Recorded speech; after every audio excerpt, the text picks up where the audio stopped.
Hey, this is Jorge, and in this video I want to talk about foods to eat when you have hypothyroidism. Now, 2 years ago, 2012, late 2012, my hypothyroidism was getting really bad. I was gaining weight out of control. My brain was just so foggy, I couldn't concentrate to do anything. I had zero energy, my eyes were puffy. Not many people could actually understand what I was going through, and I don't think that many people understand what it's like to be going through hypothyroidism unless they've experienced it themselves.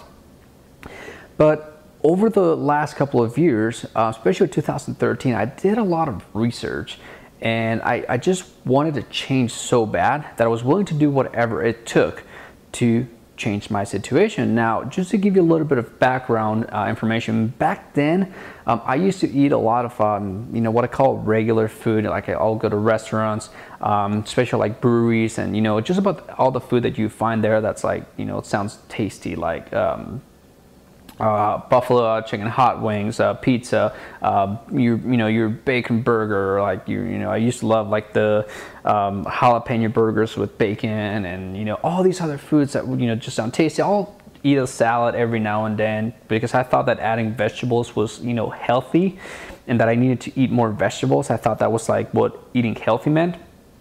But it wasn't until I started to learn what real food is, what real nutrition is like, that I started to actually see a change in my health and my life. And so I want to start out with the big three. And so the big three is basically probiotics, minerals, and the healthy fats, right? Healthy fats like here and here.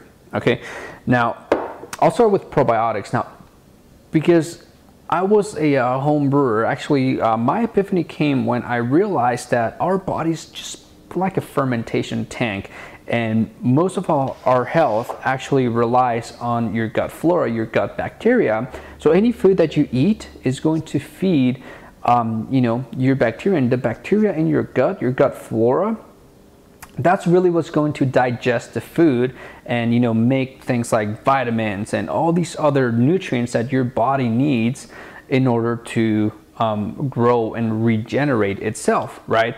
And so the one food that, or I will call it food group, that I've heard most people, where they get like the biggest, where they see the biggest impact, when they can get like the most out of it, is probiotics. Hands down, probiotics. If you do nothing else but add probiotics to your diet, you will see a huge difference. Now, the thing I like about probiotics is like, a lot of people, whenever I start talking about foods, they think that it's expensive to get these kinds of foods.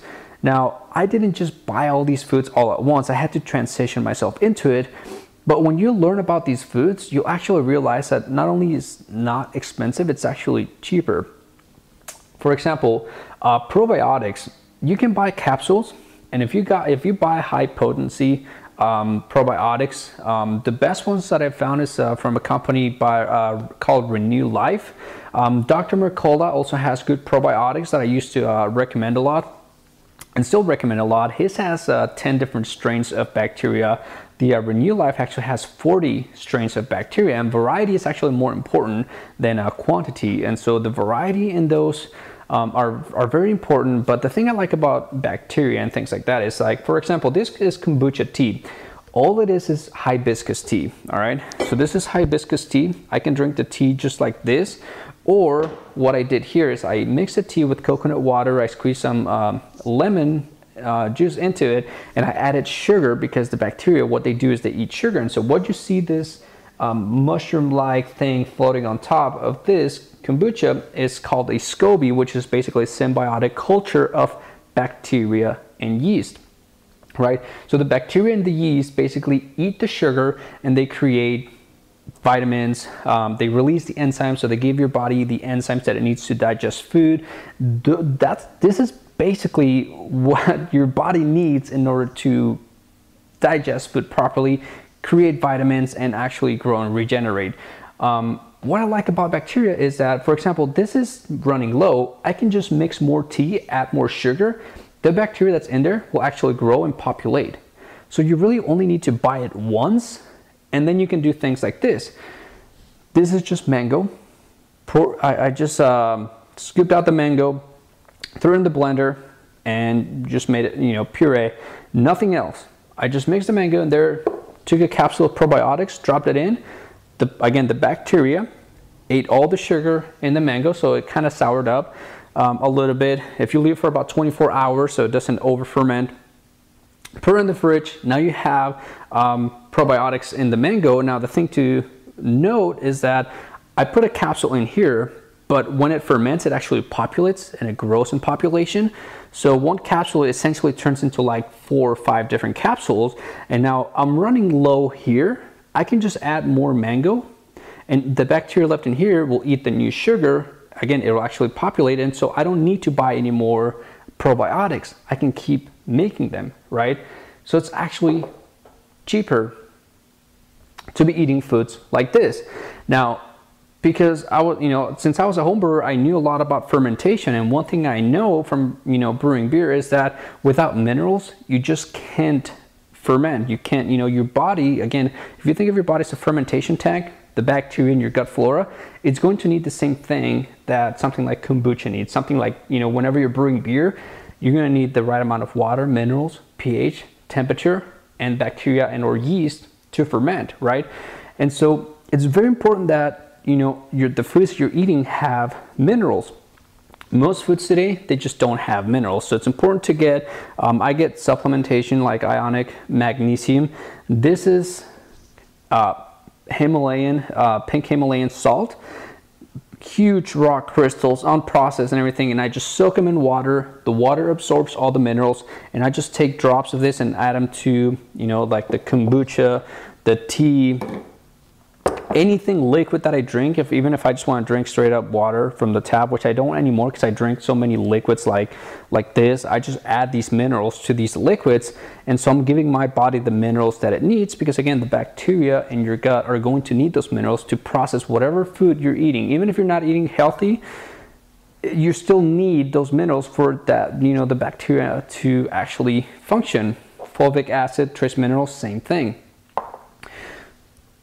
Those are like the 2 major food groups that I would, you know, again, I'm not going to tell people what to do, just sharing information, what I did.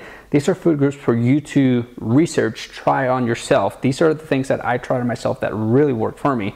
Third group that I really recommend, that I feel really helped me with my hypothyroidism, was healthy fats.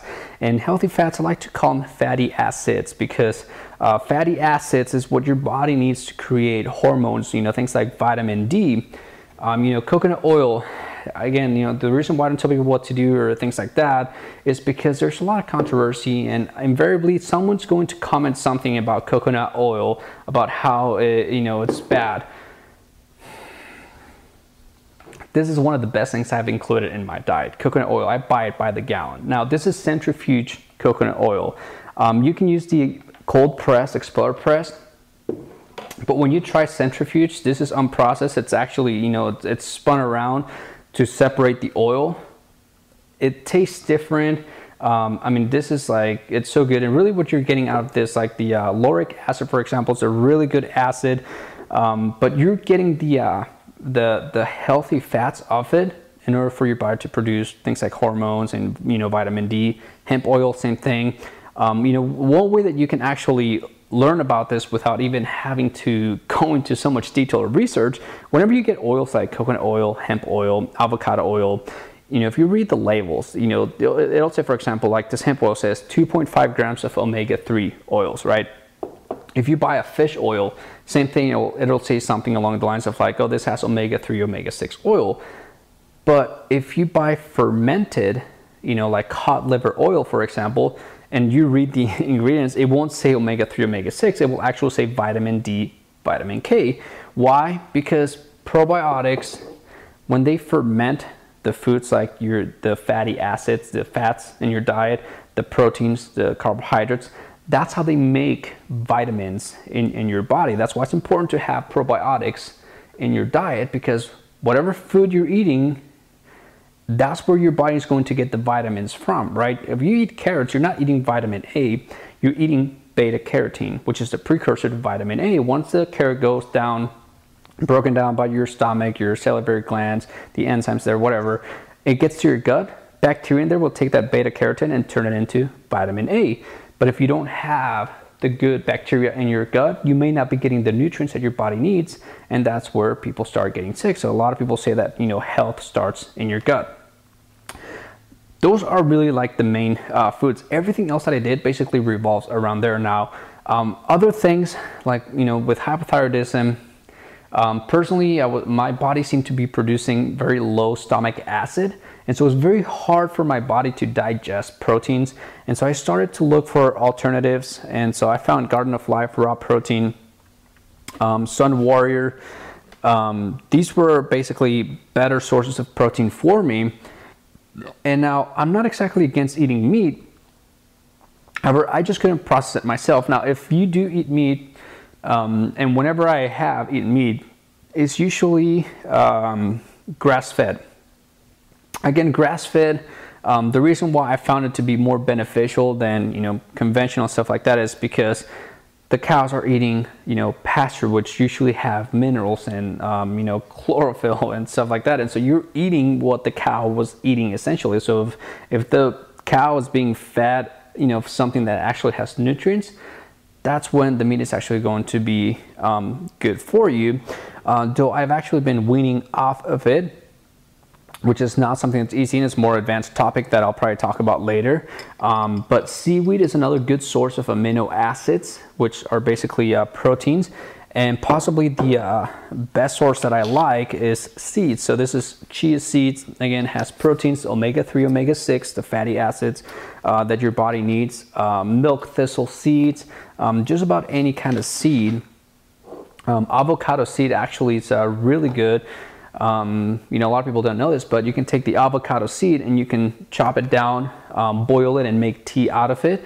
Or you can actually, if you have a strong enough food processor, like I have a Vitamix, for example, if you chop down that seed, you know, help it out a little bit and then put it through the food processor, turn it into powder, you know, you can use that and add it to some of your smoothies. And again, it's one of the best foods that I've found. So anyways, this is just to give you an idea of what are some of the foods that I've been eating that have helped me with hypothyroidism. A lot of Ayurvedic herbs. A lot of people don't think of these as foods. These are what I will call nutrimedicinal foods. You know, these are things that you want to do research and learn how to use them, like things like ashwagandha, shilajit powder, bacopa monnieri, tribulus terrestris, maca powder. You know, these are really good things to include in your diet. But overall, if you just stick to live foods like sauerkraut or like dill pickles, again, this is basically fermented pickles. And if you read the label, it will say, you know, live cultures in it. These are the kinds of foods that I found need to be in everyone's diet, not just people with hypothyroidism. I mean, like, the one thing that I'm grateful for, you know, despite being completely lethargic, having no energy, puffy eyes, my hair completely like falling off like crazy, my weight gain going out of control, I'm actually grateful that I went through that, because had I not gone through that, I would still be eating bad foods like burgers, pizza, things like that. Bacon, I used to, you know, love bacon, you know, and it's just, you know, the way that your body feels when you actually clean it up. I wish more people can actually experience something like this. And so I hope this gives you an idea of what healthy food is, what nutrient-dense food is like, and hopefully you start to incorporate some of this into your diet. And, you know, if you want to learn more about these, you know, be sure to sign up to my email newsletter. You know, click the link below this video in the description box. And I'll probably be talking more about, you know, these foods and, you know, what are some of the things that I did. Big three again: probiotics, minerals, healthy fats, and, you know, I'll talk more about juicing in my newsletter, which was kind of what got everything started for me. So I hope you found this helpful. If you did, make sure you like this video, leave me a comment below. And if you found it helpful and you know someone else who is also struggling with hypothyroidism, be sure that you share this video with them as well. So I hope to see you in the next video. Talk to you later.